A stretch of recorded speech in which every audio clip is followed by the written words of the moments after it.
I'm excited to bring on my next guest. Barbara and I have done a fair bit of work together and are also starting to partner together in some ways. So I'm really curious to hear what she wants to share today. And I think she is coming on. Can you Hey, hear me? Barbara. I Hello, how are can. you? Good. How are you? Welcome. Good. Yeah.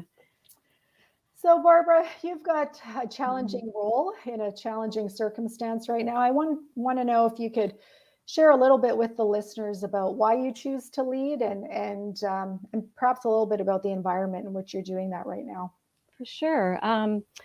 I think it's always good to start is that I've been a social worker a long time. I'm almost 30 years now. And then I reflect back. I like to let people know that a little bit because it kind of sets you where I'm sometimes coming from. I've had child welfare experience and areas of disability and eventually moved into a supervisory position in family services and then moved over to the WRHA in the home care positions.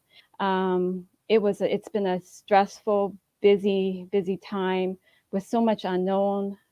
It's required us to be flexible. I think the word is pivot constantly, Hmm. even fear around PPE or even the virus itself and how it's been changing. So, um, yeah, and I think it's continued to reflect for me why I'm here is that I have amazing staff and I want to continue through that or through my whole career as a leader, encouraging them to be their best no matter what. And that we have to continue to show up and be there so that we can make a system continue to work. Yeah. Yeah.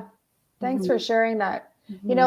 It always, don't take this the wrong way. So, It always amazes me when you come to the ranch or we mm-hmm. have a call like over the last 2 years. You've got incredible fortitude and strength to be in that environment every day and do what you do. And you're always so optimistic and positive. And I really believe that there's something special about you and your heart in regards Mm-hmm. to that. Thank you. Yeah. Yeah. So you've spent a fair bit of time with the Mm-hmm. horses throughout the last couple of years as well. And I'm going to leave this really wide open because I know there's a lot that you could There's a lot. likely share. Yeah. So I'm going to open it up and ask you to share what you feel led to share today about your interactions with Annie and Jack and the rest of the herd and being at Red Chair You know, Ranch. Shannon, we've kind of journeyed together over the couple of years too. So we even met before Red Share and even before the pandemic. And I think I just have always admired you and admired your presentation and what you're working. And I followed you into the coaching world. And but then the pandemic kind of arrived, and I followed you into the purchase of the horse and then the ranch and. Um, I knew that I was getting tired and I was losing sight of what my leadership skills were. And so I asked if I could spend some time with you, and you just led me right into identifying what my skills were, what did I fall on when I was in crisis.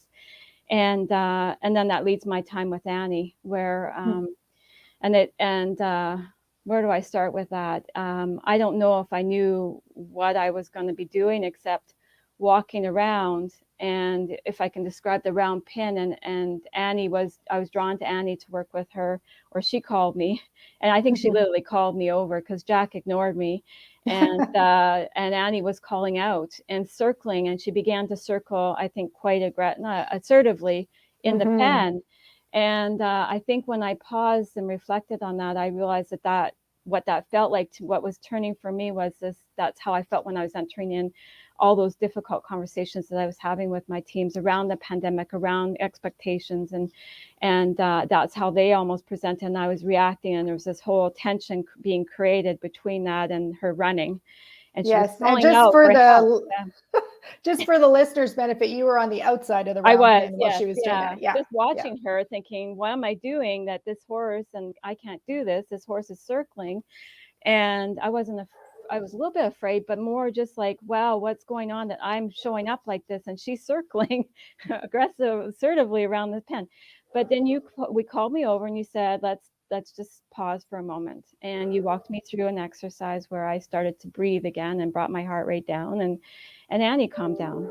And I was like, wow, this works. And Annie came up behind me and almost invited me into the pen at that point. And I joined her in the pen. and we kind of looked at each other, and I patted her, and I don't have any fears of the horses, and we just stood together, and eventually you said, why didn't you lead her around? And I was really excited, and she let me lead her a little bit, but as I walked around, I just released everything, all those emotions. You are strong, you are brave, you have strength, you can do this. That's as we walked around, and then we reversed it as well, and then Annie paused, and you invited me to put my hands on her, but then I just stood and breathed. And I think I tell people that story is that I think that's the first time I get emotional about that.